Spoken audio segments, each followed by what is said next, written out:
return them. Today I address the systematic campaign of disinformation that has been propagated by several Bolivian media outlets including A Sol y Sombra, ABC and abi.bo. What we are witnessing is not journalism, but rather a calculated assault on indigenous rights and Hindu communities worldwide. I will address these fabricated allegations with precision and truth. By what authority do media outlets like A Sol y Sombra, ABC and abi.bo claim the power to recognize or unrecognize nations?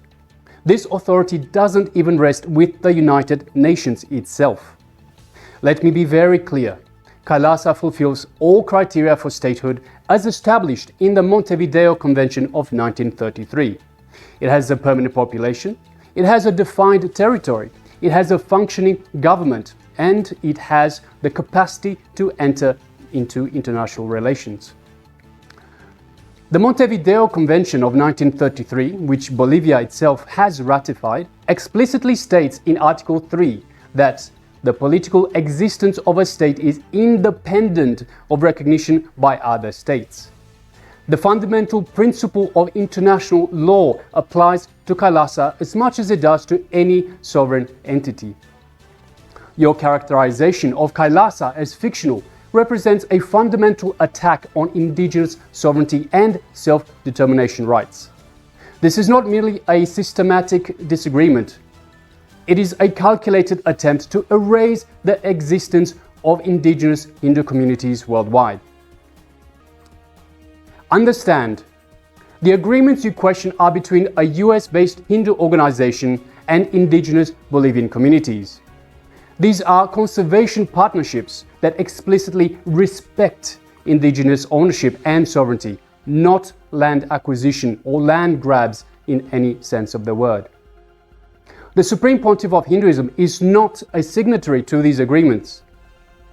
Your deliberate misattribution reveals your intention to attack Hindu leadership specifically.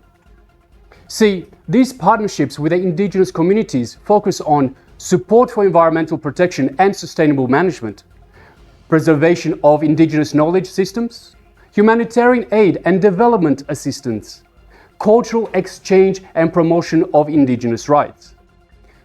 All agreements are fully compliant with the Bolivian law numbered 465 and the ILO Convention 169.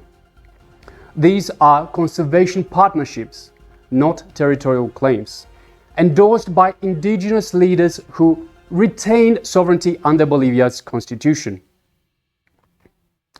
The economic components of agreements between the US-based organization and indigenous Bolivian communities are not payments for land, but rather investments in community development, environmental protection, and cultural preservation, resources managed by these communities themselves.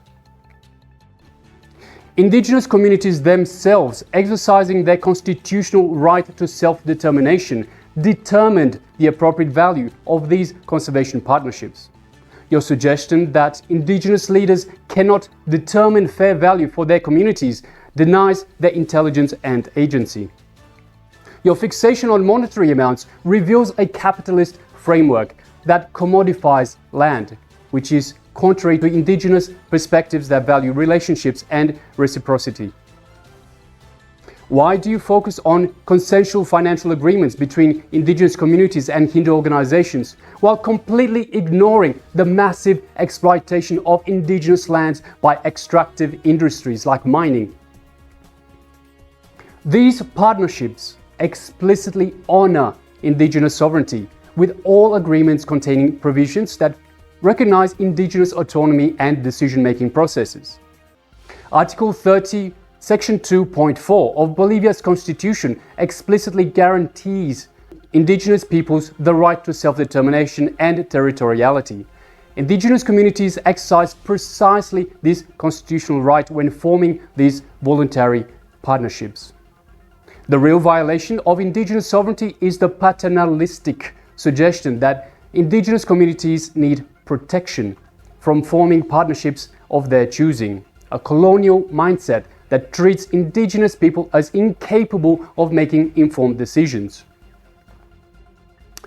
The allegation that Hindu organizations sought to impose foreign religious practices represents profound ignorance of both indigenous spiritual traditions worldwide and deep ancestral connections that bind them together. Hindu organizations promote religious freedom and respect for all spiritual traditions. They have never sought to impose religious practices on any community. The Supreme Pontiff of Hinduism has consistently taught respect for all indigenous spiritual traditions worldwide. The profound spiritual connection between Hindu traditions and indigenous Bolivian cosmology are extensively documented. The Andean deity Pachamama, Mother Earth, and the Tamil Hindu goddess Pachai Amman, means Green Mother, share not only parallel names but nearly identical attributes as Earth Mothers who sustain life and ecological harmony.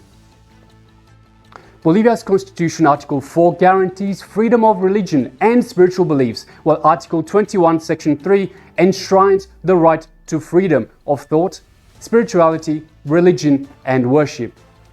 So why do these protections not apply to Hindu traditions? The personal attacks against the Supreme Pontiff of Hinduism reveal a systematic campaign of religious persecution against Hindu leadership specifically, and entire Hindu diaspora more broadly. The Supreme Pontiff of Hinduism is not a self-proclaimed guru.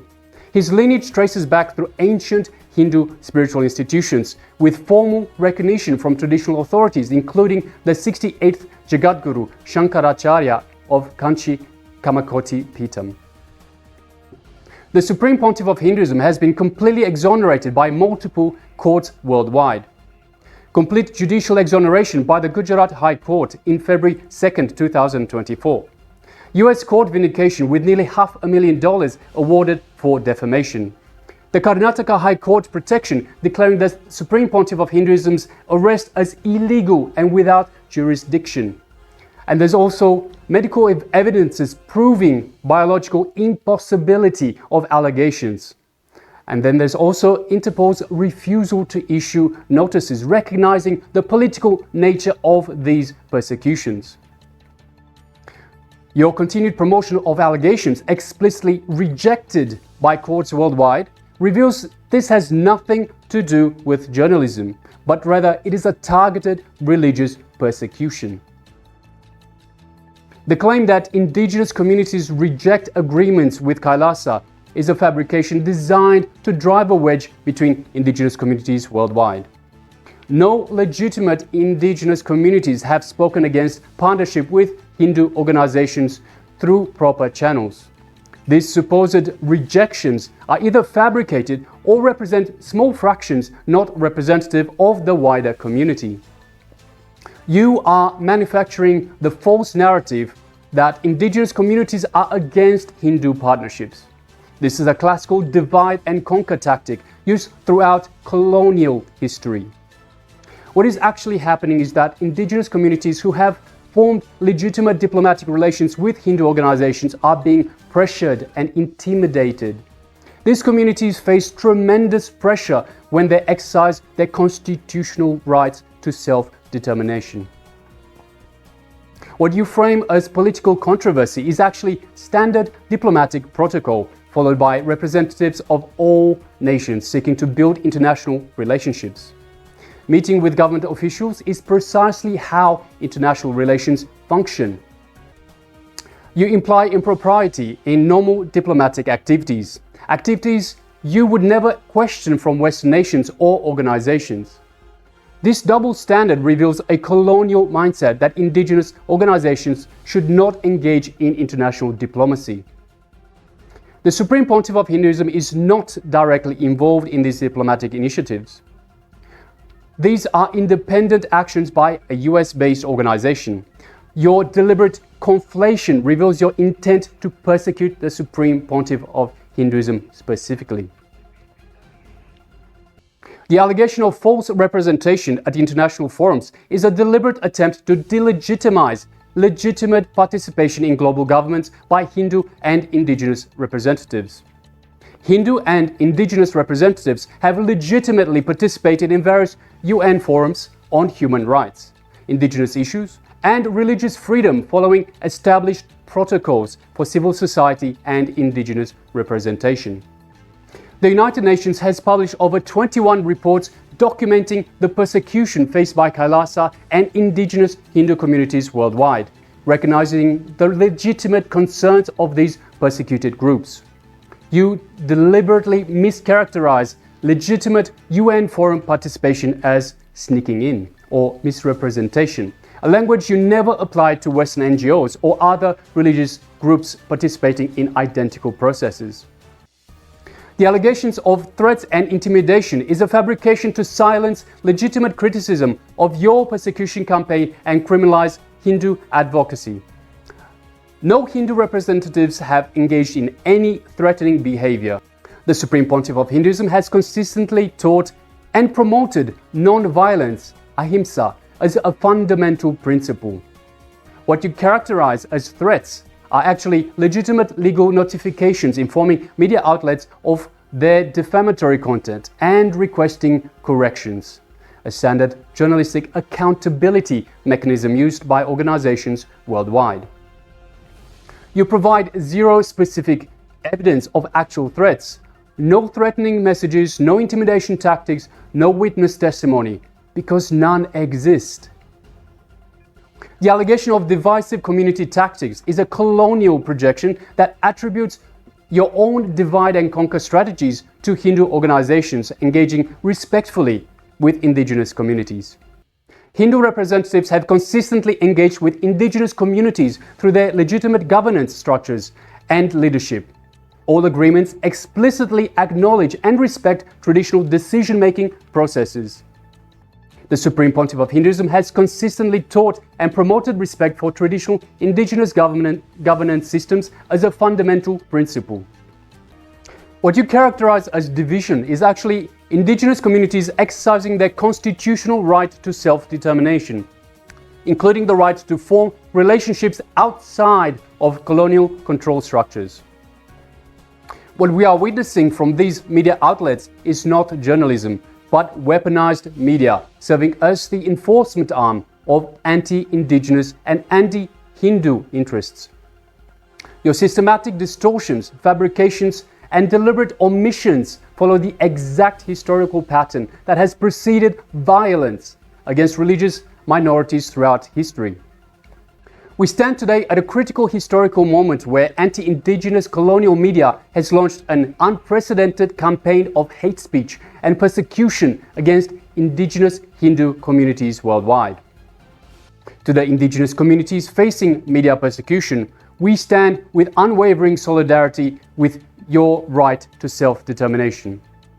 We will not be silenced. We will not allow anti-indigenous media to erase our existence or deny our fundamental rights to self-determination and international engagement. The world is watching, history is being recorded, and the truth will prevail.